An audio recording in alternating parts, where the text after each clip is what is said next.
The following podcast is scheduled for one recording with no time limit. Making their way down to somewhere in the ring, Andrew Sanford and Ryan Sprague. When I was young, I never needed anyone. Making love was just for fun. Those days are gone all by myself. Don't wanna be all by myself anymore. That's been, hey, look, if you couldn't get it from first of all, that was not a trained singer, even though your ears may have told you otherwise. It's me. It's Andrew. I'm here, already a little loopy, tired, all that good stuff. And I am by myself, solo Sokoa style. Ryan has stuff to do. He's been on a 37-day tour, cross-continental and cross.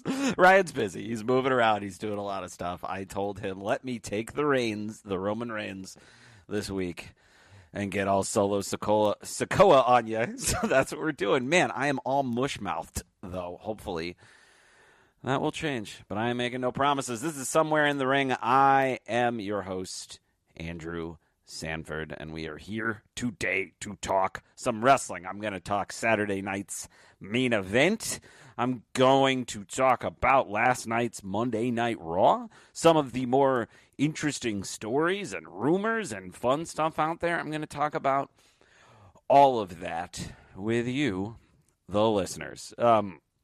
Thank you for coming back. If this is your first time, usually I have a co-host, but like I said, he's not here, and that's okay. I have done a solo Sokoa episode before, and that's what this is going to be as well. How are you? How are you doing? How are things? How are you enjoying wrestling right now? I think that I personally, as a wrestling fan, have never been more excited about pro wrestling than I am right now, and that includes everything.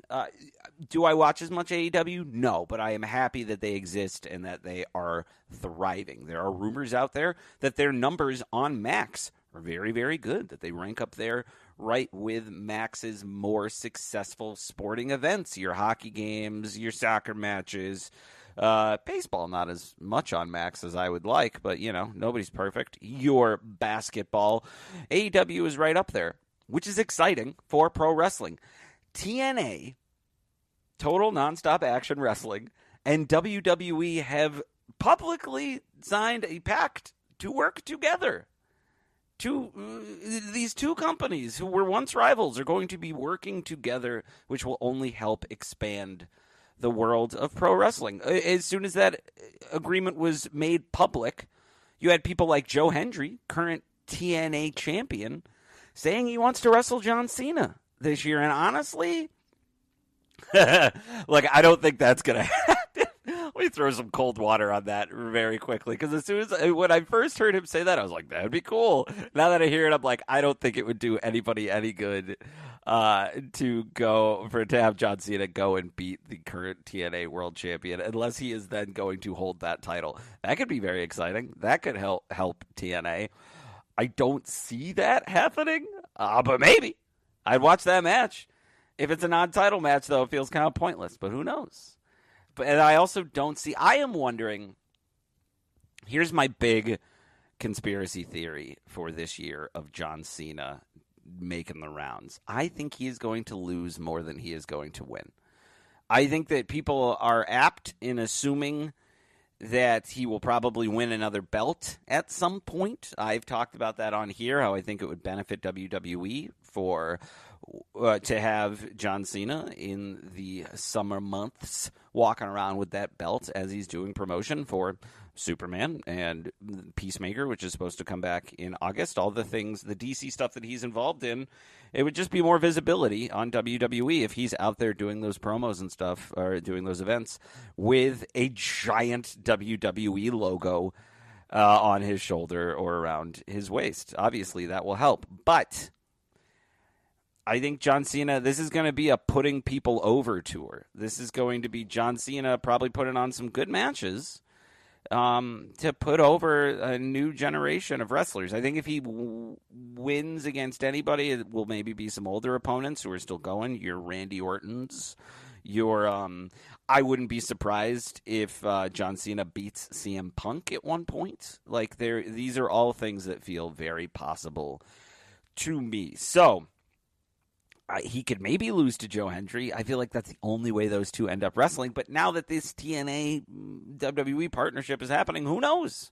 Who knows? It opens that forbidden door to a lot of possibilities. And it's impossible not to be excited about that. Another thing that presumably seems like it's coming out of the partnership. I remember thinking earlier on when like TNA and WWE started working together more concretely last year, that it felt like WWE going like, okay, who can we poach? Who can we get from this place that's like up and coming? And now you see a lot of like former WWE talent at TNA. Their current tag champions are the Hardys. And Matt Hardy has said recently that we will likely see the Hardys wrestle for WWE at some point this year. And that could be, with them still under contract with TNA. Nick Nemeth is still over there. JBL, who is over at TNA, then went and made an appearance on WWE Raw last week in a great little segment with The New Day. And then some other stuff he did that night. The crossover possibilities are exciting and only become more possible with this current partnership. And as I got sidetracked, as a result of this partnership, we now see that Jordynne Grace, who it was a huge deal when she jumped into the Women's Royal Rumble last year, a nice surprise entrant, she just signed with the WWE. She's going to be a WWE superstar. It seems like a nice handover. I always am, with these kind of things, I'm trying to think about, like, who benefits? Why would TNA allow this to happen when Grace has been such a big star for them? And my conspiracy theory hat tells me that this partnership probably came out of TNA being like, look, you can't just come over if you're just going to come over here and take everybody that works for us. So maybe the Jordynne Grace signing was coming first. Maybe the partnership came first. Who knows? But it does seem like they have more of a good working relationship, these two companies. And that will only be good for wrestling. Dag nabbit. Some other rumors that are going around that are very, very exciting. The idea that Rhea Ripley is being set up to wrestle Bianca Belair at WrestleMania, which, I can't think of a main event that I would want more, and I would want it to be a main event for one of the nights, because I think a match like that would deserve that. I still am bummed out that obviously Becky was sick. Rhea, did she end up getting injured? But having them kick off WrestleMania last year when Rhea Ripley should be a main event wrestler, and if she's going up against Bianca Belair, like that should be a WrestleMania main event. They're two of the best wrestlers currently working for the company, male or female. They're incredible. Bianca Belair put on a heck of a show last night on Monday Night Raw. I'm recording this on Tuesday, just in case you didn't understand that context. So I think it's very exciting. I think it would make a lot of sense. I don't know who would be the heel in that situation, because I don't see Rhea turning back to being a heel anytime soon.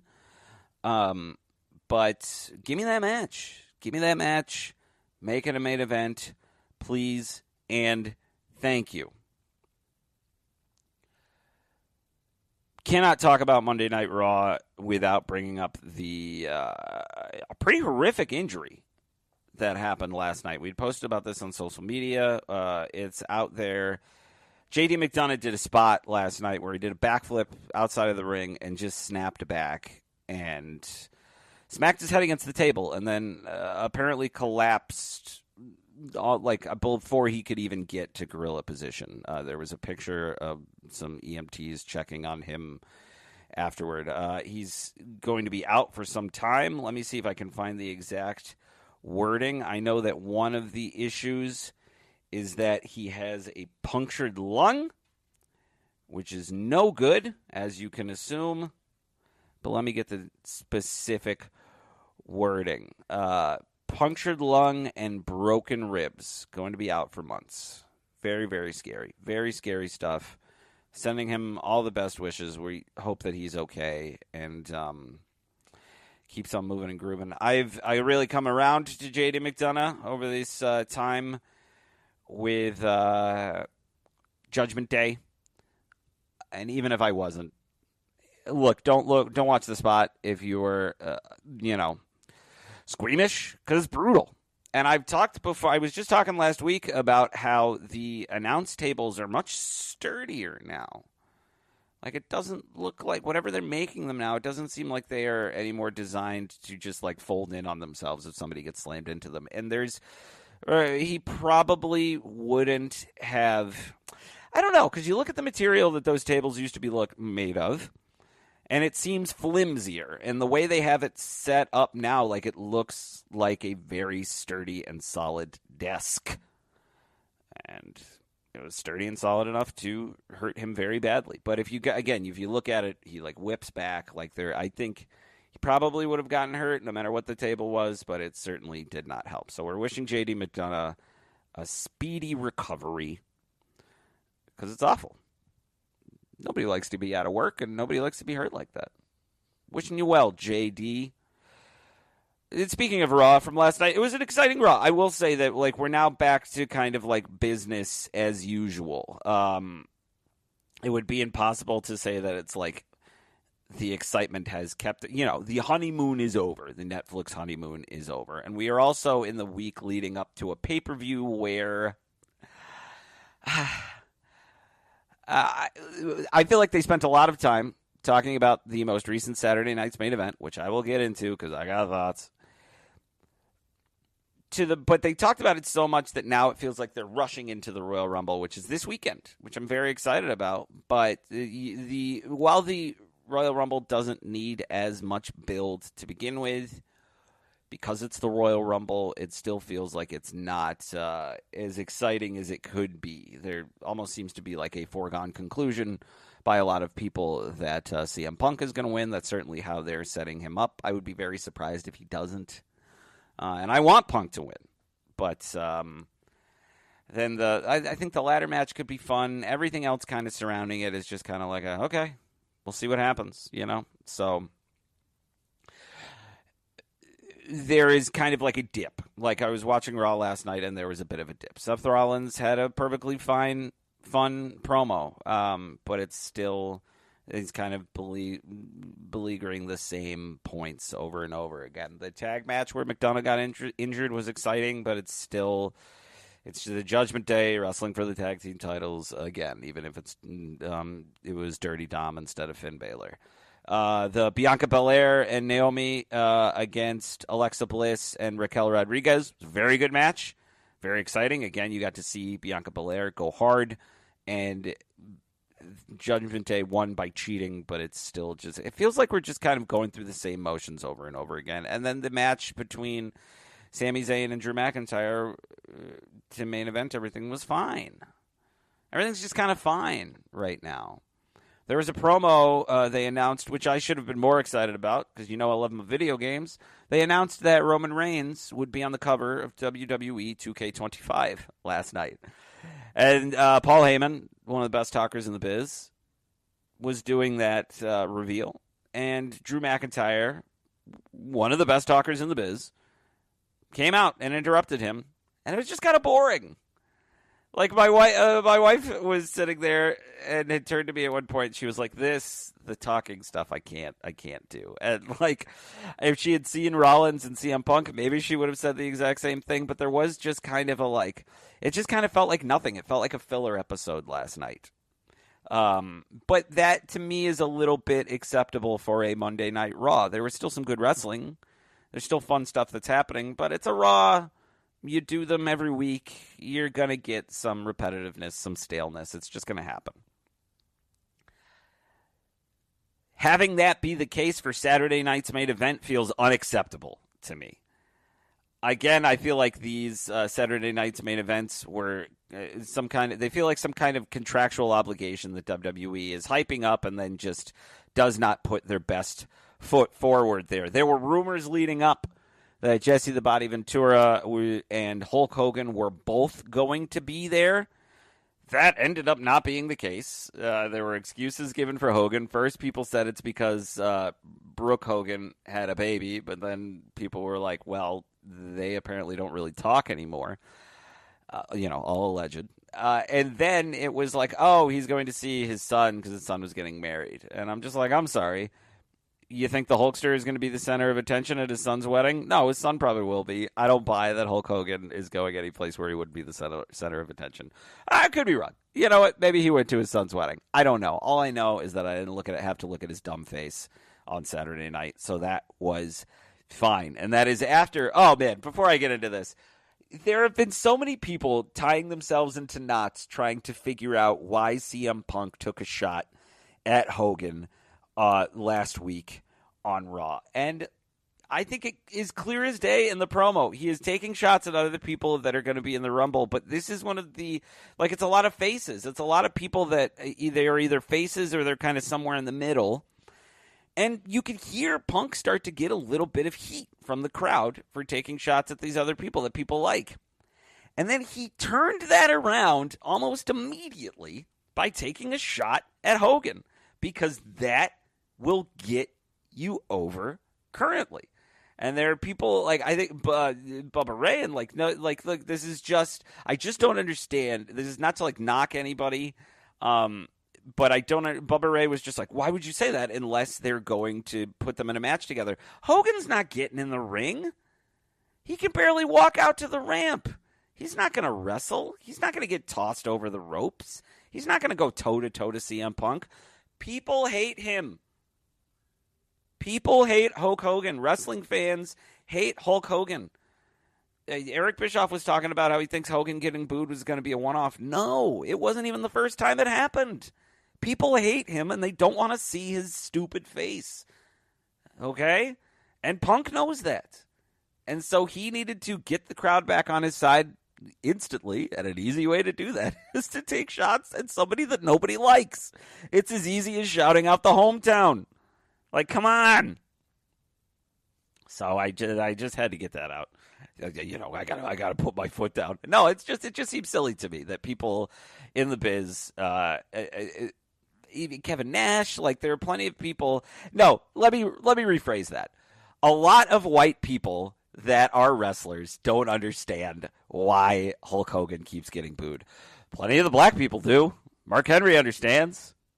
You know what I mean? He's been very clear cut about why Hogan was getting booed, and everybody knows why. Because he's a racist. Openly. Has been openly racist several times. Was one of those times in secret, and he was getting recorded when he didn't know it? Yes. But that's worse. In his most private of moments, he went on a very racist rant. Nobody wants him around anymore. We know, we have seen into the depths of his rotten soul. And are there, of course, I think there's this kind of idea that other people in the business are probably just as bad. Yeah, yes, of course. We're human beings. There are going to be awful human beings in every walk of life, in every position at every company. There is a possibility for you to deal with somebody who is abhorrent. But a lot of people know better than to say that stuff out loud or to do things that are going to be perceived as racist, like hiring a black influencer and then firing her after you meet her and then saying that it was because you weren't going to promote anymore, and then you start promoting the next day with white influencers. That's what Hulk Hogan did just this last year in 2024. With Real American Beer, the thing that WWE, you still have to look at that stupid logo on the ring. So, Hogan's a racist. That's why people don't like him. And he's also a union buster. That's why people don't like him. The walls are down. We know how awful he is. So, I was happy I didn't have to see him on Saturday night's main event. I was unhappy with almost everything else that happened on Saturday night's main event.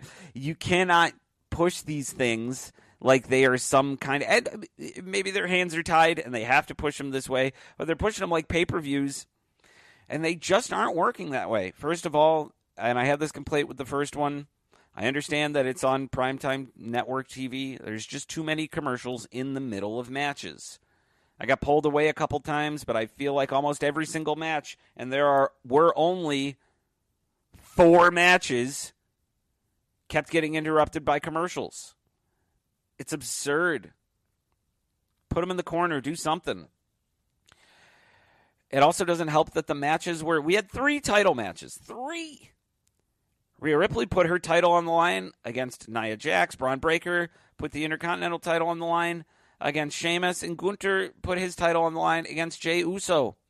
Not a single title changed hands. Why are we doing this? What's exciting about this? What's exciting about Saturday night's main event? For a little bit, I was like, oh, you know what? It's almost like a pay-per-view, because the Royal Rumble is usually dominated by the Royal Rumble matches, and this way you get to do this ahead of time. You get to have these events, have these title matches, so they're not bogging down the pay-per-view, but then they're not exciting. Nothing's happening. The Rhea Ripley and Nia Jax one was fun. It's fun to see them beat each other up, and it's fun to see it break down into a bit of a calamity, and it's always exciting to see Rhea Ripley show how freakishly strong she is. And I think Nia Jax is a good foil for her, and I've come around a lot on Nia Jax. But it just wasn't a very exciting match at the end of the day, and it's also like, okay, it seemed kind of like a foregone conclusion that Rhea was going to win. So it was like, okay, that one I'd probably give the least guff to. Because it was a fun match. It kicked off the show, and it showed a bit of a beatdown. It was fun, but it was fine, and it wasn't super exciting. Then there was, I might be going out of order here, excuse me. There was a contract signing, Cody Rhodes, Kevin Owens, with Shawn Michaels doing the contract signing because they were in San Antonio and you got to get him out in his hometown. And that was just kind of like, okay, this feels like filler. Like it just felt like filler. The Cody Rhodes and Kevin Owens thing feels like it's been dragged out so far, and I think they're probably going to have a very good match on Saturday. I'm excited for their ladder match, but we just saw them wrestle. We saw them wrestle at the first Saturday night's main event, and I don't think that Kevin Owens is going to win this ladder match. So it's this like, oh, but we're unifying these 2 titles because Kevin Owens has the winged one. Who cares? Who cares? Even the personal story aspect to it, it feels like a spin-off of Cody's feud with Roman. Like people trying to understand, like Cody used to, I don't know. I just don't. I'm not buying it. I'm not excited. And the contract signing was whatever. It was whatever. Then we move on to Braun Breaker and Sheamus. And again, this was one where I was like, Braun Breaker could lose this and be like an exciting entrant into the Royal Rumble. I think there don't feel like there are a lot of swerves or alternate routes that the Rumble could take on Saturday night. I could be wrong. I would love to be wrong. But having Braun Breaker go in with the Intercontinental title around his waist makes it fairly clear that he's not going to win. So then it just becomes like, okay, this was a match. I honestly think Sheamus could do a lot with the Intercontinental title right now. I don't think Braun Breaker needs it. I think we need to see like Braun Breaker against Gunther or something like that if we need to see anyone. I also would have been happier if Braun Breaker lost tonight and then Jey Uso won. And then we got Braun Breaker and Jey Uso again. Because that feels like a logical next step for them both to be fighting over the World Heavyweight title. Instead, Braun Breaker beat Sheamus in a match that was, again, just kind of fine. Wasn't terribly exciting. There were some fun spots.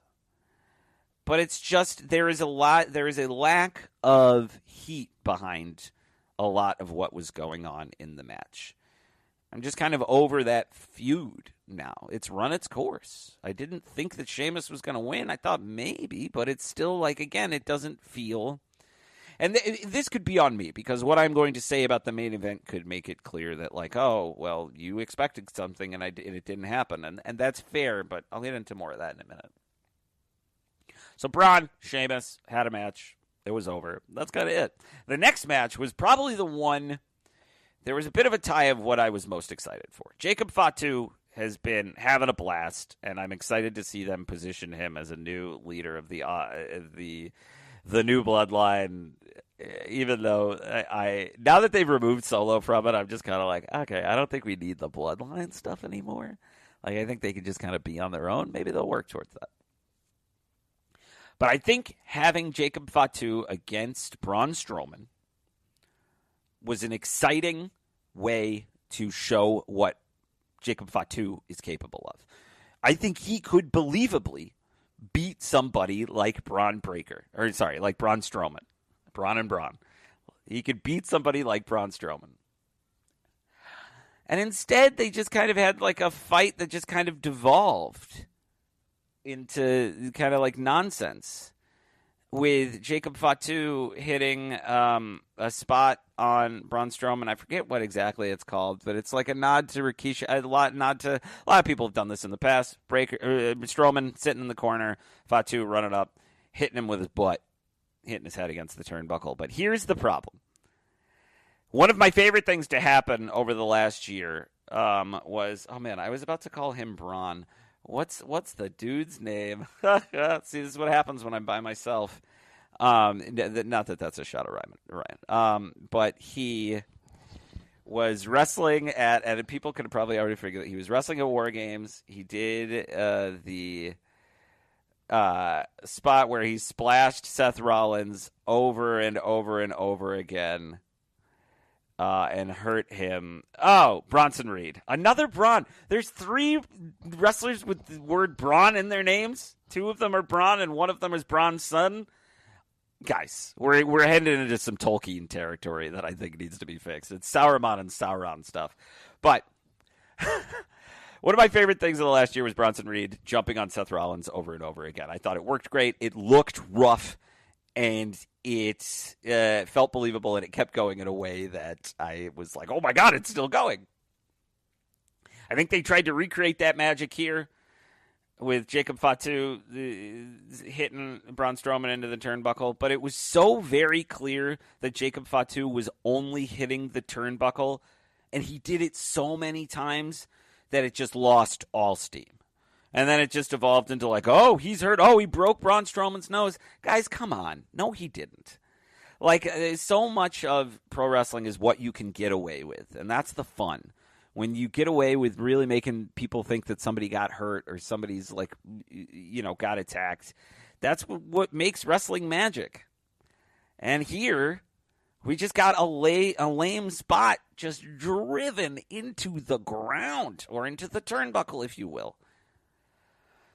And it just kind of devolved in a way that I was like, okay, I would have much rather them just have a match. Like, I think Penta against Chad Gable is such a great example of a recent match where it's like someone clearly got over or somebody clearly won. There was a decisive victory, but these guys really put on a good match, and it showed what they were both capable of. They both looked good coming out of it. This one, for the first time, for me personally, it took steam out of Jacob Fatu, the running train that is Jacob Fatu.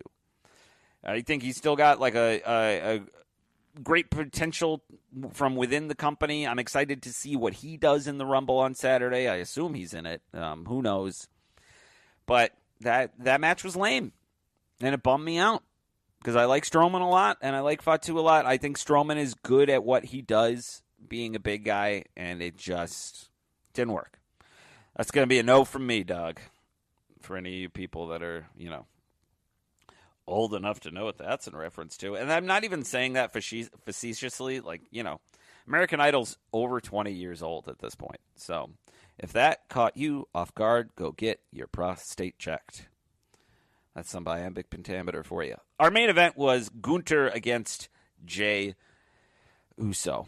I really wanted Jey Uso to win this match. I'll just say that up front. I think Gunther's time as World Heavyweight Champion has always felt like more of a placeholder I don't think he needs it.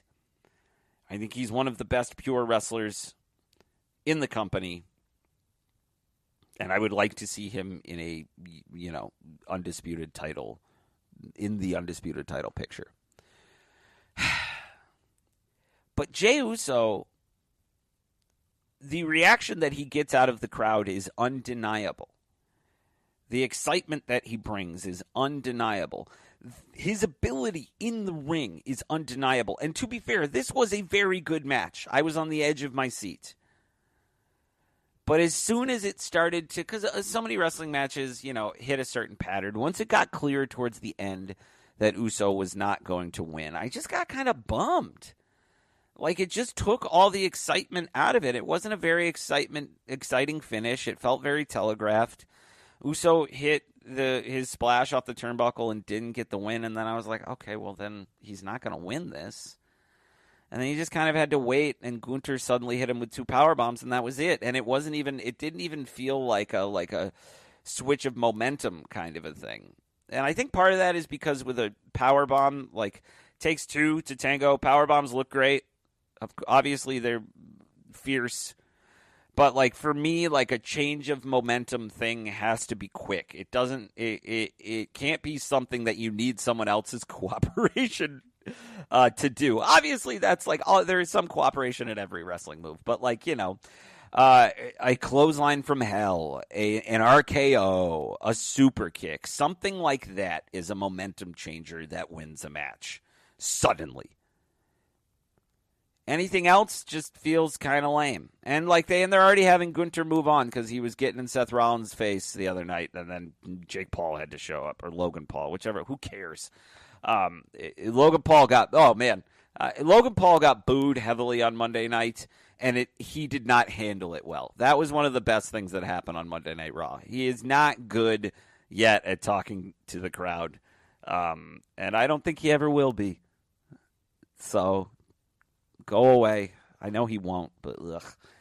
Anyway, Jey Uso lost, and he needs that title more than Gunther needs it. Right now, everything with Jey Uso just feels kind of stagnant. It also could have made Saturday night's main event feel more important and exciting and like appointment television. And maybe they just don't care, but you got to stop talking to us like you do. Obviously, they're going to promote every show, but for the love of God, this was a nothing burger. It was, at least with the first one, I was like, ooh, this feels like a good, we're going to let you in. This is what wrestling is like. This is what Saturday night's main event is. This is the kind of stuff we do here. This one, I don't know how anybody watches the Saturday night's main event that just happened and becomes a new wrestling fan. I don't think that Saturday night's main, I feel like that's more of a thing to snare older wrestling fans, especially because it's on NBC and young folks aren't watching cable television. But it still needs excitement. It still needs importance if we're going to do them. And if you're going to put these kind of quote-unquote big matches in there needs to be title changes. There needs to be unexpected things. I don't know if I'm going to watch the next Saturday night's main event. And again, I am as dialed in on wrestling right now, especially WWE wrestling, as one could be right now. And it just left a bad taste in my mouth. The whole thing felt like kind of a waste of time. So, we'll see. Maybe things will change.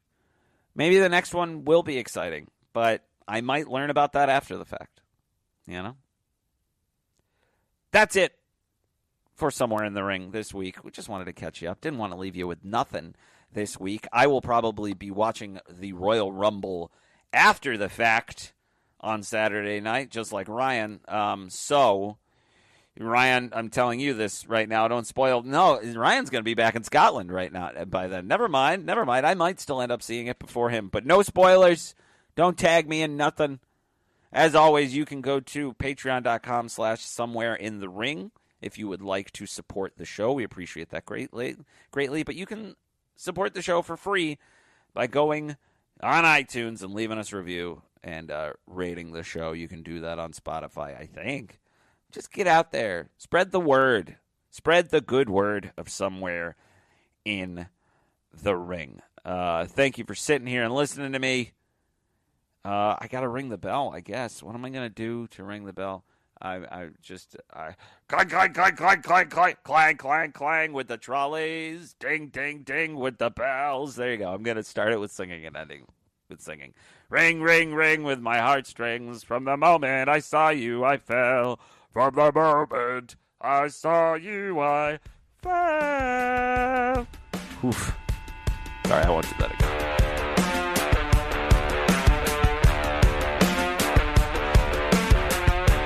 This has been Somewhere in the Ring. Thank you for listening.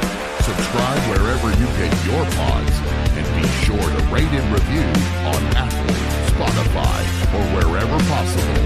We'll see you again soon, somewhere in the ring.